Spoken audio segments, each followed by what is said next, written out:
Muy buenos días, queridos alumnos del Colegio Nuestra Señora del Carmen, nuevamente reunidos a través de la tecnología para hacerte llegar ya la clase número 5 correspondiente a nuestro curso de Historia del Perú, ¿sí? Y esta vez vamos a hablar acerca del segundo desarrollo regional de estas culturas preincas. ¿Y por qué hablamos de este desarrollo regional? Pues estas llegan como consecuencia de la caída del primer imperio, del primer gran imperio que tuvo el Perú, del Imperio Huari. Pero antes de hablar de estas pequeñas culturas que sobresalieron, sobre todo en la costa del Perú, vamos a recordar cronológicamente el orden en la que fueron desarrollándose estas culturas, ¿sí? Y habíamos hablado en un primer momento de la cultura Paracas. Después de Paracas habíamos hablado de Nazca, después de Nazca brevemente un poquito hablamos de Tiahuanaco para llegar después a los Huari. Entre las cosas peculiares que tienen estas culturas es que Paracas, ya como lo habíamos estudiado, eran reconocidos los Paracas por la manera de enterrar, ¿no?, a los muertos, en una especie de tumbas, cavernas adentro de la tierra en forma de copa y que correspondían al periodo cavernas, por eso se llama Paracas Cavernas. Y el periodo necrópolis, ¿sí?, es el periodo correspondiente a la cultura nazca, que no solamente sobresale en eso, sino también en sus famosas líneas, ¿sí? Y ya que estamos hablando de enterramientos, pues también tenemos que hablar en Tiahuanaco sobresalieron las chulpas, ¿no?, que eran monumentos funerarios característicos en esta cultura. Bien, entonces, después de haber hecho este orden cronológico, pasamos a ver ahora sí nuestro esquema para ubicarnos en el espacio-tiempo y ver cómo se desarrollaron estas culturas regionales. Y como podemos ver, acá he preparado este esquema para poder entender el periodo en donde se ubican estas culturas. Y como ya te había mencionado, pues vienen como consecuencia de la caída de Huari. Al caer Huari, lógicamente estas culturas empiezan a independizarse, empiezan a tener autonomía, cada una de ellas empieza a tener sus propias características, ¿sí?, tienen sus propios aportes culturales, ¿sí? Este periodo es aproximado entre los 1000 a 1400, 1470 después de Cristo, y esta datación lo hace, y el nombre de segundo desarrollo regional lo llama así Lumbreras, pero para John Rowe, que también analiza este tiempo, para él lo llama el intermedio tardío, ¿no? Pero no solamente acá sobresalen Lumbreras y Rose, va a haber una historiadora peruana, María Rostorovsky, que llama también a este periodo, es el tiempo o el periodo de los reinos y señoríos. Lógicamente hay una diferencia, reino es un espacio mucho más grande, ¿sí?, de mayor influencia, y los señoríos son terrenos más pequeños. Y dentro de estos se desarrollaron las culturas Chimú, Chincha, Chachapoya, Chancay, Aymara, Collis, entre otras, ¿no?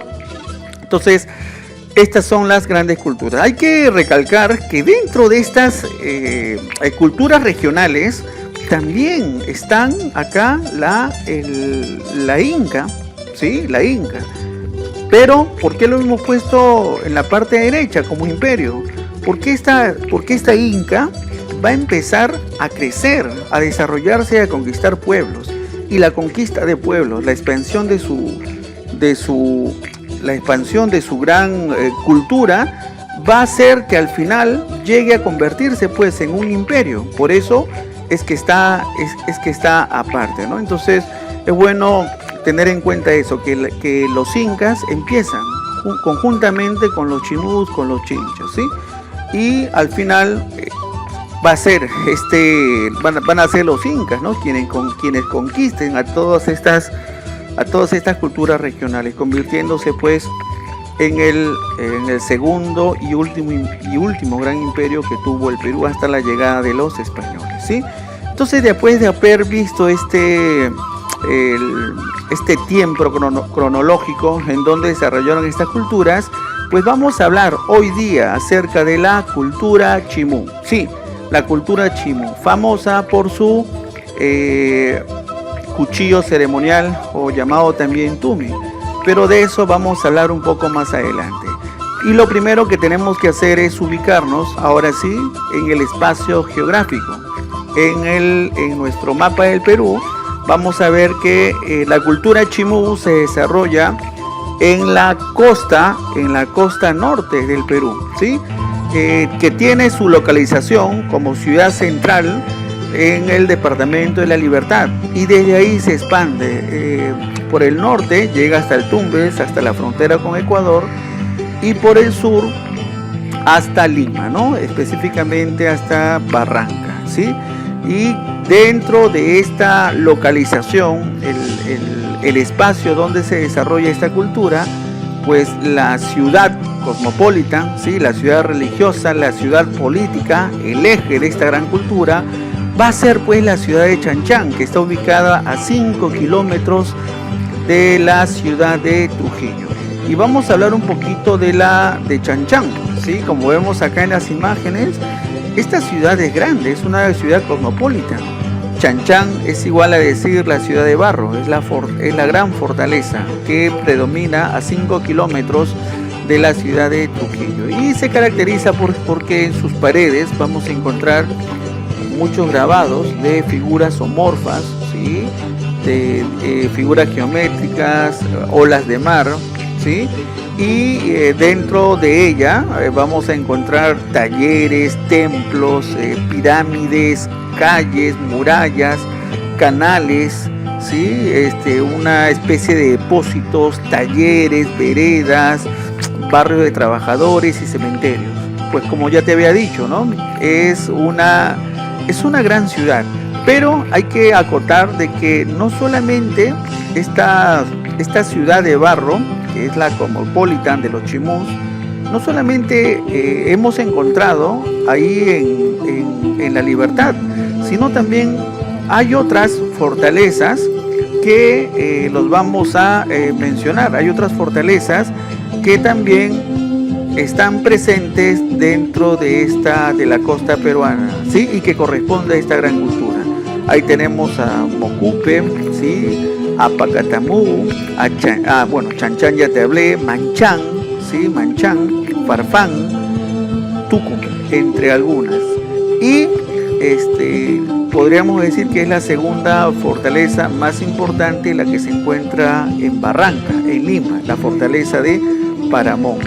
Dicen los historiadores que esta fortaleza se creó o se diseñó con la intención de contener a los incas, ¿no? Que venían por el sur, desde el Cusco. Pero después los incas entraron por otro lugar. Ellos entraron por la ciudad de Trujillo, ¿no? Y ahí sometieron a los chimús. Pero bueno, eso ya vamos a hablar posteriormente. Entre sus características principales podemos mencionar que el idioma de los chimús es el muchic. El gobernante, el que los lideraba, era llamado el Chimucápac, ¿sí? Y bueno, hay que tener en cuenta que la región donde se desarrolla esta gran cultura, ya lo hemos visto, fue la misma donde se desarrolló la cultura mochica. Por lo tanto, tiene influencia cultural de los moches, ¿no? De los moches y de la cultura de las mayeques que están cercanos ahí, ¿sí? Como toda gran cultura, esta, igual que los incas, también tiene una leyenda origen, y en su leyenda habla acerca del dios Tacainamo. Esta leyenda dice que Tacainamo vino por la costa en una balsa, en un caballito de totora, vino y fue el que dio origen, el que fundó a los chimús, enseñándole a las personas de esa región todos los secretos, todas las técnicas acerca de la agricultura y la orfebrería. Entonces, esa es la leyenda de Tacainamo. Pero, ojo, no confundir, porque esto también es parecido a la leyenda del dios Nailán, ¿sí? Algunos lo mencionan Nailán, pero Nailán está relacionado más con Sicán. Pero para los chimús, no vayan a confundir, ya no es no es Nailán. La leyenda de Nailán es igualito. Dice que también vino este dios en balsa, el caballito de Totoro, y enseñó a los hombres a cultivar. Pero para los chimús será la leyenda de Takainamo, y para los Sicán será el dios Nailán, ¿no? Entonces son algunas cositas que debemos tener bastante en cuenta.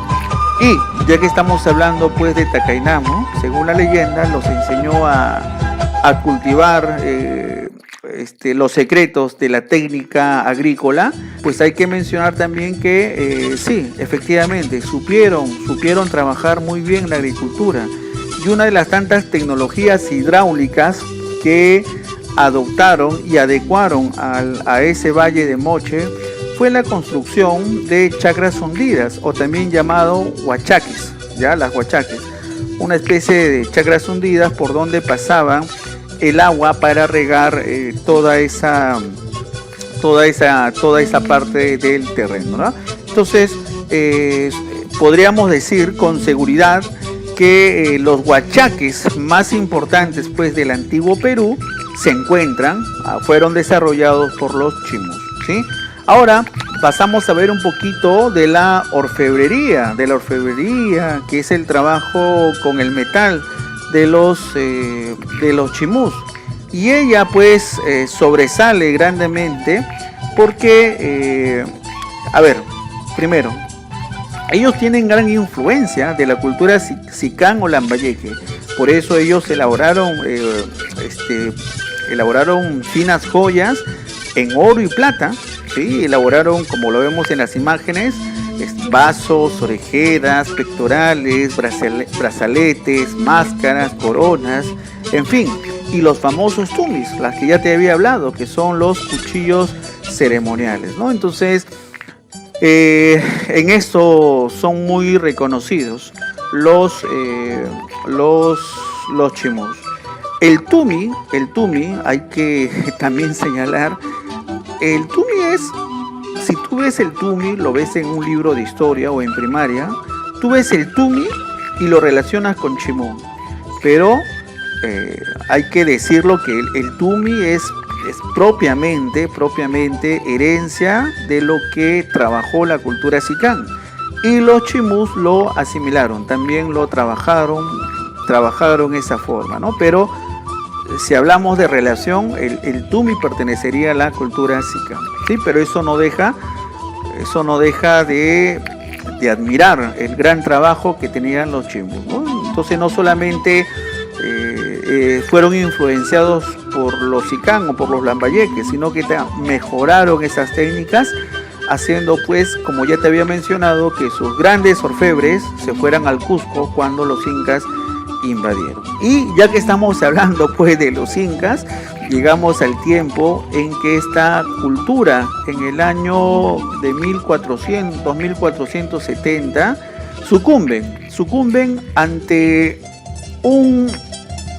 ante una cultura que te había dicho que que se estaba expandiendo, que pertenecía dentro de este desarrollo regional. Pues esta cultura va expandiéndose, va creciendo, va conquistando pueblos, y entre uno de los tantos pueblos, los chimús van a sucumbir ante los incas, ¿ya? Fue en 1400 o 1470 que el inca Túpac Yupanqui llegó pues junto a sus tropas a la ciudad de Chan, ¿sí?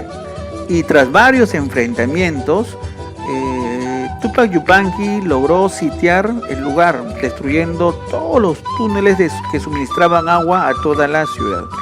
Así pues, poco a poco la ciudadela de Chan se fue reduciendo hasta quedar a tan solo 10.000 personas, ¿sí? Este proceso de caída de Chan no fue en un instante. Más o menos 30 años después que Túpac Yupanqui los había vencido, los pocos chimús pues que quedaban quisieron rebelarse contra los incas, pero el poder de ellos era más fuerte, por lo que esta última rebelión al final no llegó a tener gran éxito, ¿no? Y con esto acabó definitivamente la cultura chachán. Más adelante, con la llegada de la conquista de los españoles, también se ensañaron con Chan y la saquearon, ¿sí? Ya que pensaban que ahí podrían encontrar grandes tesoros de oro y plata, ¿sí? Entonces, a grosso modo, pues muchachos, esto es la historia de esta gran cultura emergente en la costa peruana, en el norte de la costa peruana, ¿sí? Hay que también mencionar que en 1986 la UNESCO la declaró como Patrimonio Cultural de la Humanidad, ¿sí? Entonces, miren, hay bastantes cositas por la cual nosotros como peruanos tenemos que sentirnos muy orgullosos. Ya en las anteriores culturas hemos hablado de las técnicas, de la creatividad de los peruanos, y ahora podríamos decir también que los peruanos no solamente fuimos hábiles en la agricultura, en las técnicas hidráulicas, sino también fuimos personas muy trabajadoras y fuimos ricos, materialmente ricos, ¿sí? Estas grandes aleaciones de oro y plata hablan mucho acerca del gran aporte, ¿no? Del gran aporte y motivo por la cual los españoles tuvieron que saquear todo eso. Bueno, entonces estos serían los aspectos más generales de la cultura chimú, ¿no? Y rápidamente, para mencionarte otra cultura que se desarrolló contemporáneamente a los chimús, fue la Chincha, ubicado en la región de Chincha, ¿sí? Pero a ellos los vamos a reconocer principalmente porque van a ser los fenicios peruanos. Sí, los fenicios peruanos. Recuerdas que en Historia Universal habíamos hablado que en el Mediterráneo nace una gran cultura, la fenicia, que se caracterizan por ser los grandes comerciantes, navegantes, que hacían pues, ¿no?, toda esta clase de mercado, iban de pueblo en pueblo a través de sus embarcaciones. Pues bueno, los chinchas tendrán esa peculiaridad, por eso son conocidos como los fenicios peruanos. Y es a través del mar donde los chinchas llegarán a diversas zonas. Los cronistas cuentan que en Chincha pues había una gran cantidad de mercaderes que comercializaban a lo largo de la costa, y para ello pues utilizaban balsas, o sea, colocaban sus productos para venderlos y los llevaban a lugares muy lejos, ¿no? La historiadora María Rostorowski dice que estos mercaderes llegaban hasta la zona de Manta, en Ecuador, donde conseguían el valioso espóndulo, que era una especie de concha, ¿sí?, que utilizaban, muy valorado por los andinos de ese tiempo. Y que también no solamente existió un comercio marítimo, sino también un comercio terrestre, donde donde iban con llamas y cargadores y llegaban pues sus productos hasta el Cusco y el Collao. Se cree que cuando los incas sometieron a los chinchas, su poderío comercial decayó, aunque mantuvo su importancia, tanto así que durante la captura de Atahualpa, y eso lo vamos a ver cuando estudiemos a los incas, cuando lo capturan a Atahualpa, dicen las crónicas que estaba presente el señor de Chincha, ¿sí? Era la única persona llevada en andas aparte de los incas, ¿sí? Entonces, por eso pues los chinchas van a ser reconocidos por eso, ¿no? Y tienen también el nombre, o se les reconoce, ¿no?, por hacer el triángulo comercial, porque si ustedes ven en el mapa, podemos observar en el mapa que pues miren, esta región, o sea, ir de acá hasta el Ecuador y del Ecuador hasta el Collao, o sea, desde el punto de Chincha, ¿no?, a la derecha o por el norte Ecuador, y por el sur llegar hasta Collao, pues si ustedes se dan cuenta, desde ese punto, conectando los tres puntos, hacen un triángulo, ¿no? Por eso se le llama sistema de comercio triangular.